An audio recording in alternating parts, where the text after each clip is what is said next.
তো বন্ধুরা, ডিজিটাল সোহাগ চ্যানেলে সবাইকে স্বাগত। তো আজকে জমি জায়গা সংক্রান্ত আরেকটি ইনফরমেটিভ ভিডিও নিয়ে চলে এসেছি। আজকের ভিডিওতে আলোচনার বিষয় হচ্ছে আমাদের মিউটেশন কেস হোক বা রেকর্ড কারেকশনের কোনো কেস হোক, সেক্ষেত্রে যদি আমরা বিবাদী পক্ষকে যদি হিয়ারিং এর যে নোটিশ সেটি যদি না জানানো হয়, তো সেক্ষেত্রে আমাদের যে ভূমি সংস্কার আইন রয়েছে সেখানে কি বলা হয়েছে সে সম্পর্কে বিস্তারিত আলোচনা করব। তো বন্ধুরা, চ্যানেলটিতে নতুন হলে অবশ্যই সাবস্ক্রাইব করে রাখো, কারণ এখানে জমি জায়গা সংক্রান্ত সব রকম ইনফরমেটিভ ভিডিও পেয়ে যাবে। তো শুরু করা যাক আজকের ভিডিও। তো পশ্চিমবঙ্গ যে ভূমি সংস্কার আইন রয়েছে 1965 সালে, সেখানে 24 নম্বর বিধিতে বিশেষভাবে বলে দেওয়া আছে যে 51A/1 এই ধারায় দাখিল করা কোনো আপত্তি স্বার্থ জড়িত কোনো ব্যক্তিকে অবশ্যই শুনানির সুযোগ না দিয়ে নিষ্পত্তি কখনোই করা যাবে না। তারপর পশ্চিমবঙ্গ ভূমি সংস্কার আইনের 51A/4 এই ধারাতেও বলা রয়েছে, এখানে রেকর্ড অফ রাইটস অর্থাৎ ROR তা যদি সংশোধন করতে হয় তাহলে অবশ্যই সেই স্বার্থ জড়িত সমস্ত পক্ষকে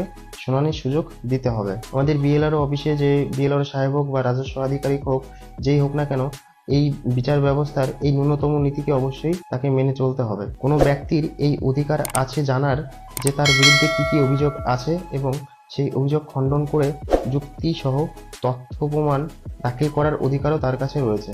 কোনো লোক যেন বিজ্ঞপ্তি না পেয়ে শুনানিতে হাজির হওয়া থেকে বঞ্চিত না হয়, কিংবা তার বিরুদ্ধে আনা অভিযোগগুলি যেন তাকে জানানো হয় এবং সেই অভিযোগ খণ্ডন করে এরূপ তথ্য প্রমাণ দাখিল করার সুযোগ যেন তাকে দেওয়া হয়। এরূপ একটি উদাহরণ আমাদের ভূমি সংস্কারের আইনে 1965 সালে দেওয়া আছে, যেখানে আমাদের 21/3 এই বিধিতে বলা আছে যে কোনো বর্গাদারের নাম রেকর্ড অফ রাইটে নথিভুক্ত করার জন্য রাজস্ব আধিকারিককে কোনো প্রকাশ্য স্থানে বিজ্ঞপ্তি টানাতে পারেন, বা কোনো তদন্ত বা রেকর্ড অফ রাইট অন্তত 1 সপ্তাহ আগে।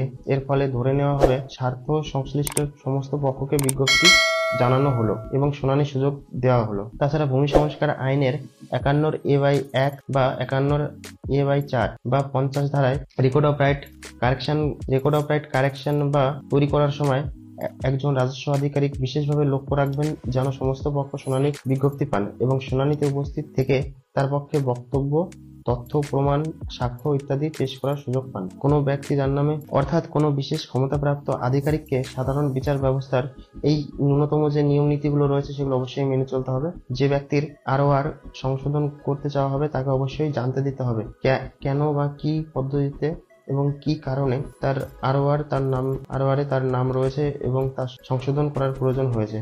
তিনি অবশ্যই শুনানির সুযোগ পাবেন। তো বন্ধুরা, আশা করি ভিডিওটির মাধ্যমে বেশ কিছু ইনফরমেশন জানতে পেরেছো যে আমাদের হিয়ারিং এর সময় যদি আমরা নোটিশ না পেয়ে থাকি, তো সেক্ষেত্রে আমরা পরবর্তীতে গিয়ে আমরা সেই কেসটির বিরুদ্ধে গিয়েও আমরা কেস করতে পারি। তো আজকের ভিডিওতে এই পর্যন্ত, আবার দেখা হচ্ছে পরবর্তী ভিডিওতে। আর ভিডিওটি ভালো লেগে থাকলে অবশ্যই চ্যানেলটি সাবস্ক্রাইব করে রাখবে। তো দেখা হচ্ছে পরবর্তী ভিডিওতে। তৎক্ষণাৎ সবাই ভালো থাকবে, সুস্থ থাকবে, টাটা, বাই।